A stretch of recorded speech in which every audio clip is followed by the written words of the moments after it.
भक्ति हूँ, भक्त को भगवान के द्वार तक पहुँचाने वाली भक्ति। मैं पूजा हूँ, भक्त के मन में भक्ति की अलख जगाने वाली पूजा। नारद तारकासुर को पार्वती की तपस्या खंडित करने का आदेश देती है। श्री महागणेश तारकासुर को दंडित कर अदृश्य होने पर विवश कर देते हैं। भ्रमित इंद्र और देवगण समझते हैं कि श्री महागणेश ने दुष्ट तारकासुर को क्षमा कर दिया। तब नारद कहते हैं, नारायण नारायण। नहीं नहीं देवराज नहीं, परमदेव श्री महागणेश ने दुष्ट अत्याचारी तारकासुर को क्षमा नहीं किया है, अपितु उसे अपनी दिव्य शक्तियों से दंड दिया है। देवऋषि, आप तो स्वयं कह रहे थे कि परम देव श्री महागणेश ने देवी पार्वती के पुत्र रूप में अवतार धारण करने का वचन दिया है। नारायण नारायण देवराज, परम देव श्री महागणेश का वचन अटल सत्य है। अर्थात परम देव श्री महागणेश भी शिव पार्वती के पुत्र होने के लिए वचनबद्ध हो गए हैं। निसंदेह देवराज। तो ऐसा उचित एवं अनुकूल अवसर पाकर भी परम देव ने अत्याचारी दुष्ट तारकासुर को जीवित क्यों छोड़ा?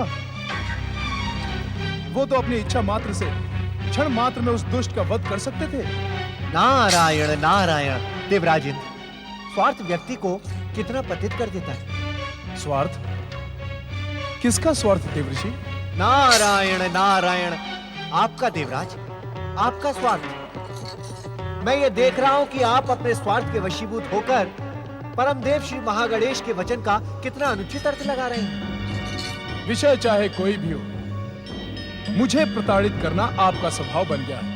नारायण नारायण देवराज इंद्र, भगवत भक्ति, प्रभु स्मरण और आराधना ही मेरे जीवन का एकमात्र ध्येय है। और रहा मेरे स्वभाव का प्रश्न, तो मेरा स्वभाव हर दुखी, शोषित, पीड़ित की सहायता करने को तत्पर रहता है। देवर्षि, मैं मात्र इतना पूछ रहा हूं कि जब श्री परमदेव महागणेश ने पार्वती पुत्र के रूप में जन्म लेने का वचन दे दिया है, तो उचित अवसर पाकर उन्होंने तारकासुर का वध क्यों नहीं किया? नारायण नारायण देवराज, परम देव श्री महागणेश के वचन का आप मनमाना अर्थ लगा रहे हैं। श्री महागणेश ने देवी पार्वती के पुत्र होने का वचन दिया है तथा ब्रह्मदेव ने भी तारकासुर को यही वरदान दिया है कि उसका सर्वनाश शिवपुत्र द्वारा ही होगा। यही तो मैं कहने का इच्छुक हूं देवर्षि। पार्वती पुत्र के रूप में परमदेव श्री महागणेश दिव्य अवतार धारण करने के लिए वचनबद्ध हैं। नारायण नारायण देवराज, अभी शिव पार्वती विवाह हुआ ही नहीं तो शिवपुत्र कहां से होगा? क्या आप अपने स्वार्थवश ब्रह्म वाक्य को मिथ्या सिद्ध करने पर नहीं तुले हुए हैं?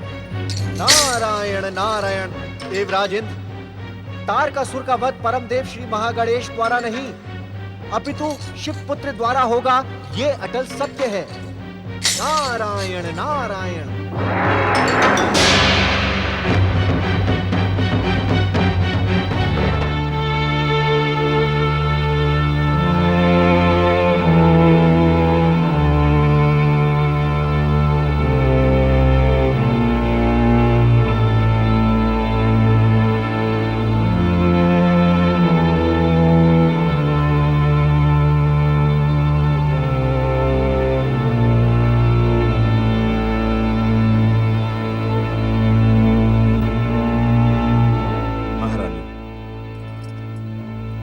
शिवपुत्र होने का अटल सत्य तो तब पूर्ण होगा जब शिव पार्वती का विवाह होगा, किंतु शिव के अड़िग वैराग्य के कारण यह संभव सा हो गया है। आप सत्य कह रहे हैं महाराज। अब तो पार्वती की तपस्या हमारे लिए चिंता का कारण बन गई है। शिव पार्वती का विवाह असंभव सा लगता है, अन्यथा शिव कामदेव को कदापि भस्म न करते। किंतु महारानी, हम पार्वती को किस प्रकार समझाएं? वो अपनी तपस्या का हट त्यागने के लिए प्रस्तुत ही नहीं है। हम विवश हो गए महारानी, हम विवश हो गए। असमय प्रवेश के लिए क्षमा प्रार्थी हूँ महाराज। सेनापति भूधर इसी समय आपके दर्शनों के इच्छुक हैं। सेनापति भूधर इस समय रात्रि में? दासी, उन्हें शीघ्र ही हमारे सम्मुख उपस्थित किया जाए। सेनापति भूधर इस मध्यरात्रि में?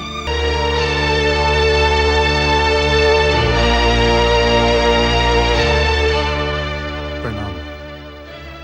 हिमाचल राज हिमालय और महारानी मैना की जय हो।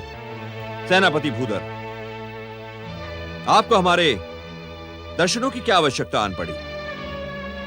क्या हमारे राज्य की सीमाएं असुरक्षित हैं? किसी शत्रु ने हिमाचल राज्य की सीमाओं पर आक्रमण तो नहीं किया ना? असमय आपके कक्ष में उपस्थित होने का कारण कुछ और है महाराज। सेनापति भूधर, आप निर्भय होकर अपने यहां आने का कारण बताएं। महाराज, राजकुमारी पार्वती, क्या हुआ हमारी पुत्री को? परम देव श्री महागणेश की कृपा से वो सुरक्षित है, उन्हें कुछ भी नहीं हुआ। किंतु किंतु क्या सेनापति? कुछ समय पूर्व दुष्ट अत्याचारी तारकासुर ने उन पर आक्रमण किया था महाराज। नहीं। राजकुमारी पूर्ण रूप से सुरक्षित है महारानी। स्वयं श्री महागणेश ने उन्हें वहां से भागने को विवश किया।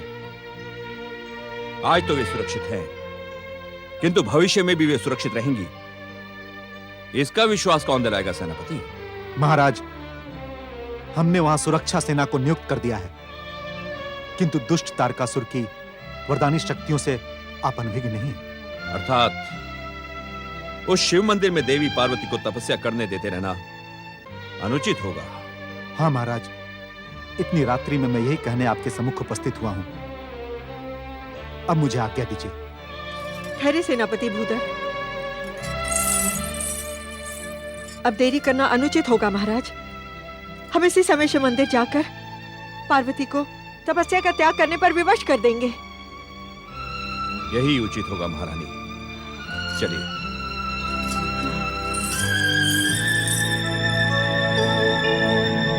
ओम नमः शिवाय।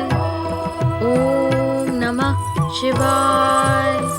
ओम नमः शिवाय।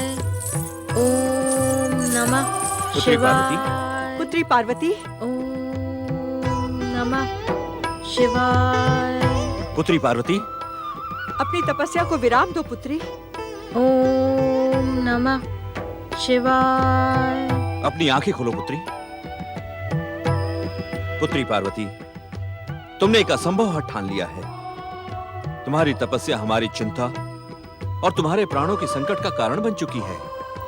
जिसने अपना सर्वस्व शिव चरणों में समर्पित कर दिया हो, उसके प्राणों को कैसा संकट पिताश्री? अपने हठ का त्याग कर शीघ्र हमारे साथ राजमहल चलो पुत्री। असंभव माता, असंभव। जब तक महादेव शिव शंकर स्वयं मेरे सम्मुख प्रकट होकर मुझे विवाह की स्वीकृति नहीं देते, मैं कदापि अपने तपस्या का त्याग नहीं करूंगी। पुत्री, तारकासुर तुम्हारे प्राणों का शत्रु बन गया है। माता, यदि शिव इच्छा होगी तो एक क्या, अनेक तारकासुर भी आ जाएं, मेरा बाल भी बांका नहीं कर पाएंगे। पुत्री पार्वती, अपने माता पिता की प्रसन्नता के लिए अपने हठ का त्याग कर दो।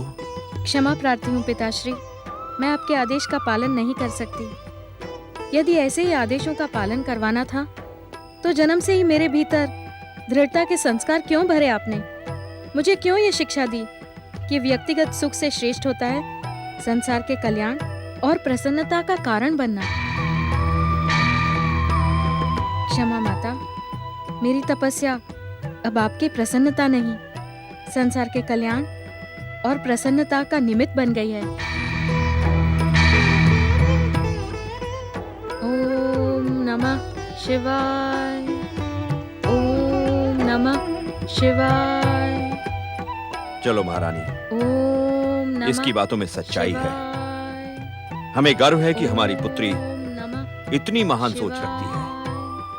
आइए। ओम नमः शिवाय।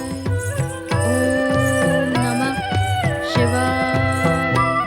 ओम नमः शिवाय। ओम नमः शिवाय।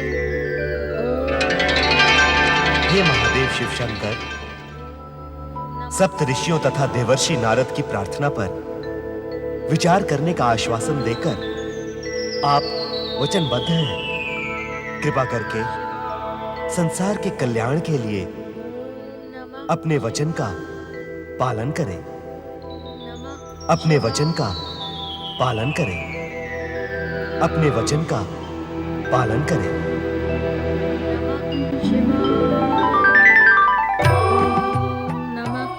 शिवाय ओम नमः शिवाय ओम नमः शिवाय ओम नमः शिवाय ओम नमः शिवाय ओम नमः शिवाय ओम नमः शिवाय ओम नमः शिवाय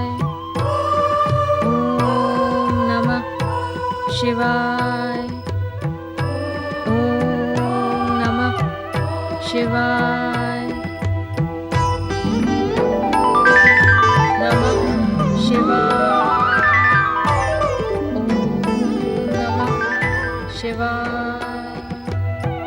ओम नमः शिवाय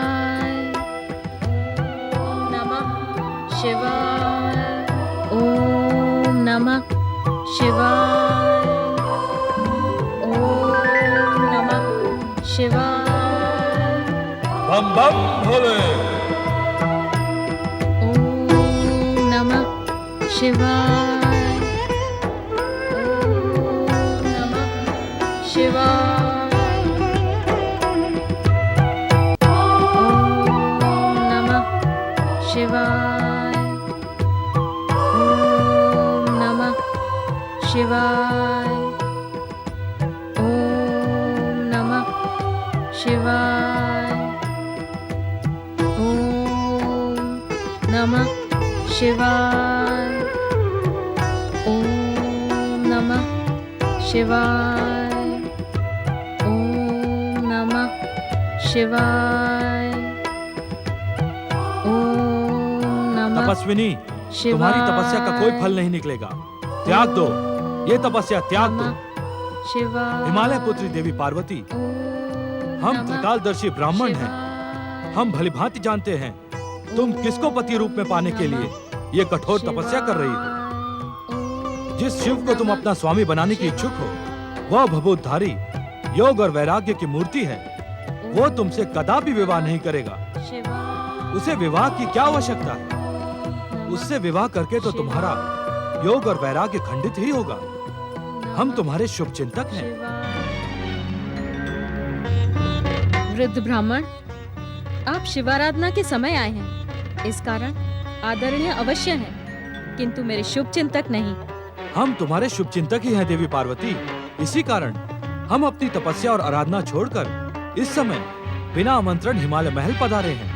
उस रुंड मुंड की माला पहनने वाले, विचित्र वेशधारी, बाघंबर धारण करने वाले, भयानक सांपों को गले में लपेटने वाले उस शिव में क्या रखा है? मुझे आपके ज्ञान, आपके ब्राह्मणत्व, आपकी तपस्या और आराधना पर संदेह है। सत्य कहें, कौन है आप? अलाख निरंजन, हमारे ब्राह्मणत्व, हमारे ज्ञान और हमारी तपस्या और आराधना पर संदेह ना करें। हम युग युगों से हिमालय राज परिवार के शुभचिंतक ही हैं। देवी पार्वती, तुम्हारे जैसी असाधारण रूपवती, गुणवती और विदुषी राजकुमारी को पाने के लिए संसार के सर्वश्रेष्ठ युवकों की होड़ लग जाएगी। ब्राह्मण देवता, हिमालय राज परिवार में अतिथियों का आदर करना एक परंपरा है, किंतु मुझे भय हो रहा है कि आज मेरे द्वारा वो परंपरा टूट न जाए। अलाख निरंजन, ना तो मुझे परंपराओं के टूटने का भय है और ना ही मैं तुम्हारे क्रोध से भयभीत हूँ। सत्य कहना मेरा स्वभाव है। तुम उस विचित्र वेशधारी शमशानवासी शिव को पति रूप में पाने का हठ त्याग दो और अपने माता पिता की प्रसन्नता का कारण बनो। वृद्ध ब्राह्मण, जिस महादेव शिव शंकर को स्वामी के रूप में मन ही मन स्वीकार कर चुकी हूँ, उसकी निंदा कदापि नहीं सुनूंगी। मेरा क्रोध आपका अपमान करे, उससे पूर्व ही चले जाएं यहाँ से। शिव आराधना करते करते तुम्हारी स्मरण शक्ति भी क्षीण हो गई है। देवी पार्वती, मैंने तुमसे कहा था ना तो मुझे तुम्हारा भय है और ना ही तुम्हारे क्रोध और अपमान से भयभीत हूँ। जिस समय जो मुझे प्रिय होता है मैं वही करता हूँ। मेरा परामर्श मान ले और उस भभूतधारी विचित्र वेशधारी शिव को पाने का हठ त्याग दे। तुम अतिथि की मर्यादा को लांघ चुके हो ब्राह्मण। अतिथि मर्यादा नहीं, सत्य की निष्ठा है देवी पार्वती। हमने जो कुछ भी कहा है वही सत्य है। उस विचित्र वेशधारी, शमशान में वास करने वाले, भूत प्रेतों से सेवा करवाने वाले उस शिव को पति रूप में पाकर तुम अपना जीवन व्यर्थ करने की क्यों इच्छुक हो? मूर्ख, अधम, पापी, शिव निंदक क्या तू नहीं जानता? शिव की निंदा करना ही नहीं, सुनने से भी भयानक पाप चढ़ता है। जा, मैं तुझे श्राप देती हूँ। हे शक्ति स्वरूपा देवी पार्वती, ये वृद्ध वेशधारी कोई और नहीं, स्वयं महादेव शिव हैं। ये आपकी दृढ़ता की परीक्षा लेने आए हैं। आप इन्हें पहचाने और अपनी तप शक्ति से इन्हें मूल रूप धारण करने को विवश कर दें। विवश कर दे देवी पार्वती, विवश कर दे।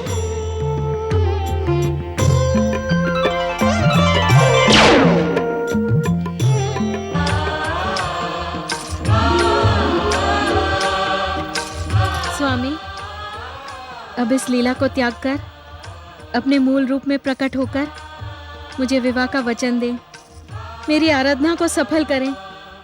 परमदेव श्री महागणेश की कृपा से मैं आपको पहचान गई हूँ।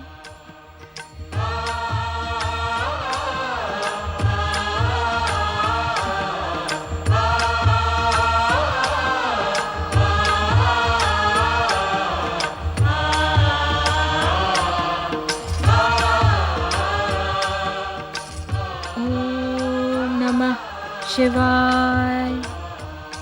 ओम नमः शिवाय। ओम शिवाय नमः। ओम शंभुवाय नमः। ओम महादेवाय नमः। ओम महेश्वराय नमः। ओम विश्वेश्वराय नमः।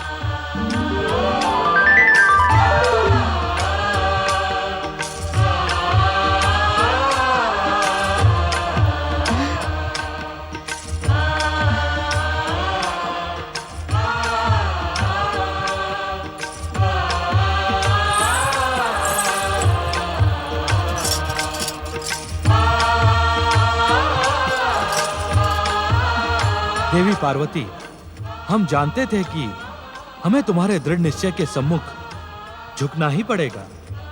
हम तुम्हारी दृढ़ भक्ति एवं शिव भक्ति से प्रसन्न हैं। तो मेरी मनोकामना पूर्ण करो स्वामी। अवश्य देवी पार्वती, हम शीघ्र ही हिमालय राजमहल में वर यात्रा लेकर आएंगे।